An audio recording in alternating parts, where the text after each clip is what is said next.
জয় হিন্দ। 3 নম্বর পাকাবেতবাড়ি, 15 নম্বর দাতুরবাড়ি অটা পঞ্চায়েত নির্দলীয় প্রার্থী থেকে একটা টিকিট নিয়েছে। আপনারা নিশ্চয় তারে চিনেন, আপনারা নিশ্চয় জানেন।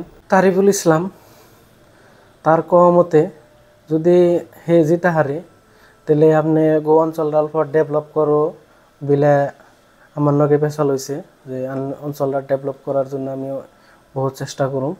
তো আপনারা যদি তারে জিতেনি তো আপনারা ভোট দিয়ে জিতেন না গো। তো ভোটটা আপনারা কিভাবে দিবেন আপনারা নিশ্চয় জানেন। আর ভোটটা যদি আমি একটু গাইডলাইনটা অল্প জানি তো আমি অল্প করে দিই। তো অল্প গাইডলাইনটা হলো যারই ভোটটা দিবেন আপনারা ভাইবে চিন্তে ভোটটা দিবেন। আর ভোটটা হলো যেটা আপনাকে সিল মারবার দিব ভোটটার মধ্যে, যে কাগজটার মধ্যে সেই কাগজটা আপনারা দেখে এখন সিলটা মারবেন। আর সেই সিলটা এমনি করে মারবেন যেটা একটা জায়গা দিব, এরিয়া দিব, সেই এরিয়ার ভিতরে জানি সেই সিলটা থাকে। তো সেইটা সিলটা যদি থাকে তাহলে আপনারা ভোটটা তাহলে যারাই দেন সেটি পাবো। আর যদি সেই সিলের বাইরে থাকে তাহলে ধরেন সেই ভোটটা কেউই পাবো না, ওটার ভোটটা নষ্ট হয়ে যাবো। যে আপনার যে ক্যান্ডিডেট ভোটটা দিলেন সেই ভোটটা নষ্ট হয়ে যাবো।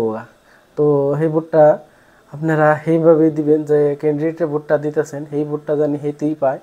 তো আপনারা সেই ভোটটা আপনাকেও কামে লাগে, তাকেও কামে লাগে, যারা দিবেন তারাও কামে লাগে।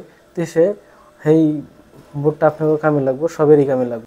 তারিফুল ইসলামের মতে হে আপনাকেও ভালো একটা ডেভেলপ করার অঞ্চলটা ডেভেলপ করার জন্য খাটবো। তারিফুল ইসলাম বহুত কষ্ট করতেছে এই জিতার জন্যে। তো সবেই করে, সব ক্যান্ডিডেটই করে। তো তারিফুল ইসলাম ভালো একটা কষ্ট করতেছে। আর কষ্টটা আপনারা নিশ্চয় দেখতেছেন, বুঝতেছেন যে ভোটটা কারে দেন যায়। তো আপনাকেও বহুতই ক্যান্ডিডেট আছে, তো আপনারা ভোটটা জানিয়ে দিন, ভাইবে চিন্তে দিবেন। আর দেখুন কষ্ট তো সবেই করে, সবেই একটা কষ্ট করে ফলের নিগে। তো সেই ফলটা জানি যে কষ্ট বেশি করে তার সেই জানি পায়। আপনারা নিশ্চয় দেখতেছেন কষ্টটা কেরাম করতেছে। তো আপনাকে কোনো কোশ্চেন থাকলে যদি আমার কোশ্চেন আছে আপনাকে তারিফুল ইসলাম নাগাদি যদি পৌঁছান লাগে তাহলে আপনারা এই কমেন্টের মাধ্যমে আমার জানিয়ে দিবেন। আমি আপনাকে কমেন্টের মাধ্যমে দেখে আমি তারে জানিয়ে দেবো। তো আপনারা নিশ্চয় কমেন্ট করবেন। আর যদি কমেন্ট করেন লাইক করবেন, শেয়ার করবেন।